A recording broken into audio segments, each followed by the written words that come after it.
Hi everybody, Adrienne here and welcome to my channel. Today's Foundation Friday we're going to be reviewing Revlon's Photoready Airbrush Effect Makeup in the shade 0110, which is Caramel.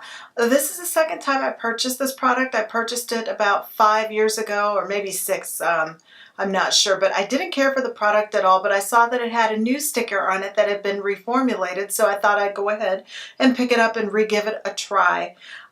This foundation I did buy from the drugstore. It is a drugstore foundation, and I'll have to put the price up in the corner because I don't remember how much I spent on it. But I'm going to read the claims that this foundation makes, and it says that it's a revolutionary formula with light filtering technology that delivers a poreless airbrush look with soft focus pigments to create a luminous finish, and your skin has never looked so flawless. I don't know if you guys will be able to see this, but I am going to hold the foundation up to see if you can see the light filtering pigments. It looks like a pearlized metallic type sheen to it. It looks kind of pearly in the foundation, and I think that's the light filtering that they're talking about. I have the foundation on now, so I don't want to give you any of my thoughts on this foundation without showing you the application process. So now I will let you guys see me apply this foundation. And I am going to use a flat slanted kabuki brush, and I'm going to squirt it directly on the brush. And you can see that this is kind of a thick product. It's not really runny and watery.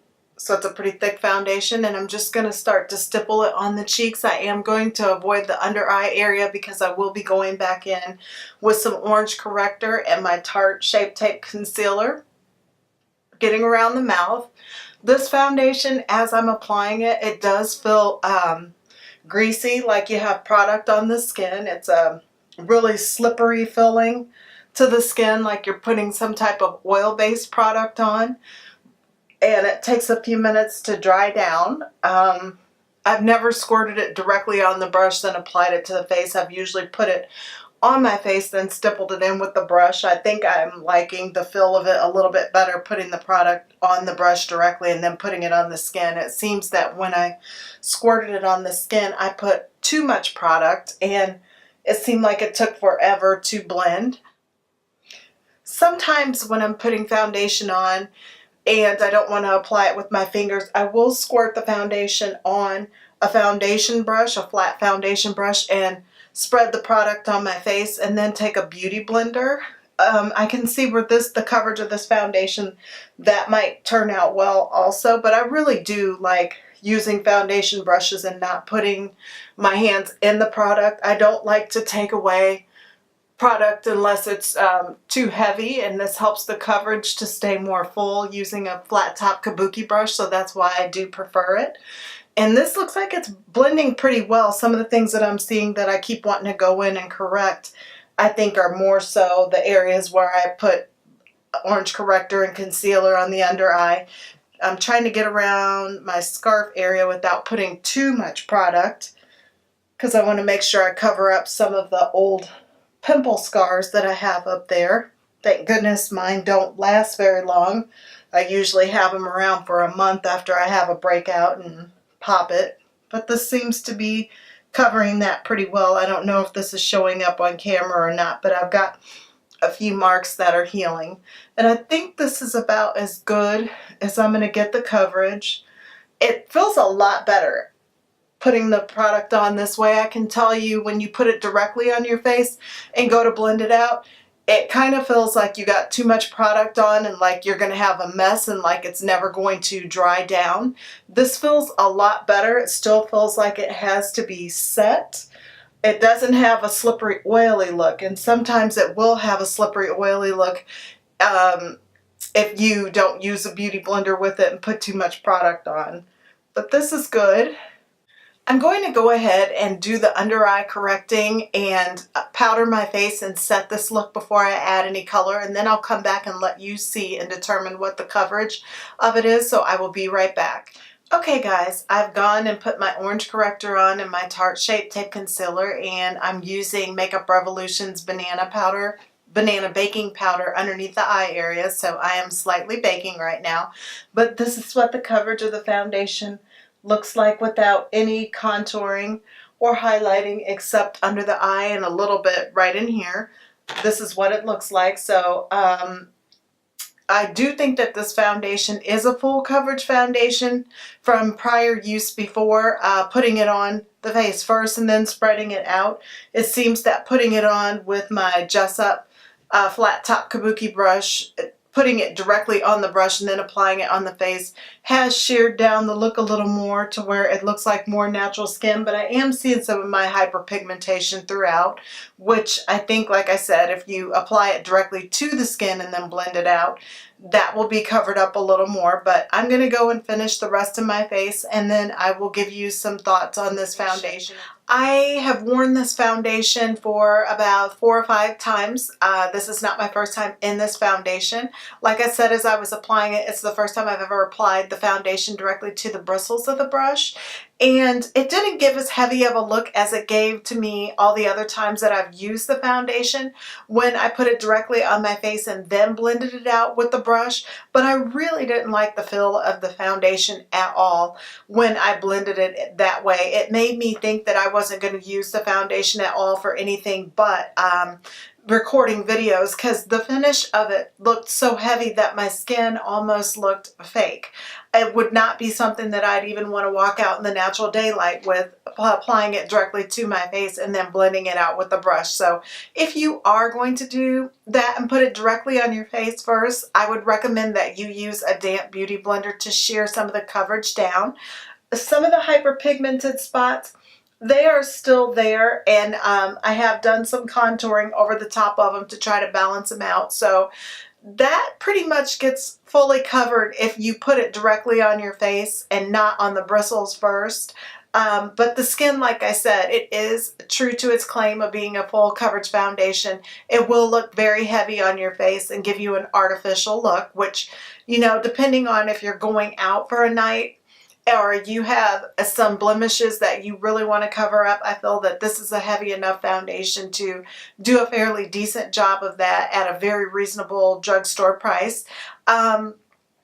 Touching my face now, I have set it with some translucent setting powder, and it doesn't feel sticky and tacky. Sometimes when I would apply it the other way, it did feel like it hadn't dried down all the way. I have to say, I really am liking this foundation a lot more with the applying a different application technique. Has made all the difference. I would definitely repurchase this foundation. Revlon foundations, I've used them off and on ever since I was a teenager, and they never do seem to disappoint. I didn't like the previous formulation of it, but whatever was wrong with it, they knew something wasn't right with the product, so they did take the time to reformulate it. But I really am enjoying this. If you're noticing some of the hyperpigmentation underneath just from some of the sun damage that you have on your skin or acne scars, you can take an orange cream contouring product or color corrector and go ahead and go over those spots first, and I feel like you would still get this flawless finish. But I really do enjoy the foundation, and it's really nice to know that you can make it look totally opaque and full coverage depending on the way you put it on, and it doesn't necessarily take another layer of foundation. It's just in your application technique. I have a lot of other videos that I'm going to be recording today, so I'm going to be in this makeup for hours, and I'm going to be doing some check-ins on this foundation just so you can see how it wears throughout the day. I will let you know, I did say that I contoured right in here and on the jawbone and a little powder contour on the nose. I did not go in with the concealer and highlight in the T-zone area like I normally do. I used Makeup Revolution's baking powder in the shade Banana to highlight a little bit because I didn't want to put a concealer on top and change the consistency of the foundation. So it's just that powder, and then on the rest of the face I use Mary Kay translucent powder to set my face. So that is what I'm wearing right now on my skin. So I will be back for a check-in later on. Okay guys, just wanted to do a quick check-in, a follow-up on this foundation. I know I look a little bit different from when I recorded it. I've changed my head wrap. I like to put the neutral color head wrap on when I'm doing foundation reviews initially so you can focus on the foundation, but I recorded some other videos in between, and I also have changed the color of my eyes, so I know it looks quite different, but It was about between 2 and 2:30 when I first applied this makeup, and it is now, I'm looking at my watch, 8:12. So it's been 6 hours that I've had this foundation on. From wearing it prior times, I already knew that I preferred this foundation as it continues to wear. It wears really well and it looks even better on the skin. To me, I think that the color has melted with my skin tone really nicely throughout here. A lot better than what it looked like when I initially put it on. I was already aware of that, like I said, from wearing it prior times. Looking at it in the smile lines, I don't think any more creasing than what I normally get with any other foundation. And where I can really tell if I'm having issues with the foundation is actually right in here. I have some little tiny fine lines and creases that if a foundation is going to get cakey or creasy anywhere, it's typically, you can see it real bad here and right in here.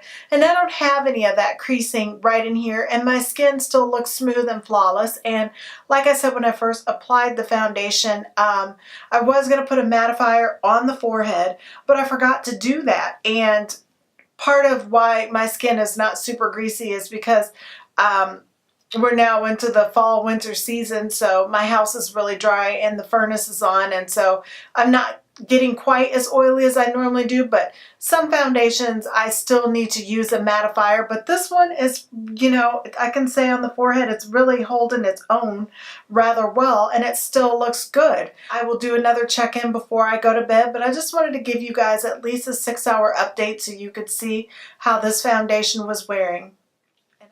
Okay guys, I'm here for my final check-in with this foundation. I put it on between 2 and 2:30 and it is now 11:50 at night. This is what this foundation looks like. My forehead is pretty greasy here, but that is normal. That's what it does with any foundation, so I'm not really surprised. Overall, I think this foundation looks pretty good. All foundations do settle a little bit in my laugh lines, but like I said, the true test is right in here, and I'm not seeing any creasing or wrinkling around there. So the foundation overall is worn really well. And I actually think, like I said, that this particular foundation looks better the longer it wears. So I would definitely repurchase this foundation again, and I also recommend it to you. I hope this video was helpful in helping you decide if this product might be something you want to try. If you liked it, please give it a thumbs up, and don't forget to subscribe. You'll also want to hit the notification bell next to the subscribe button so you get notified every time I upload a new video. Thank you so much for watching, and see you soon.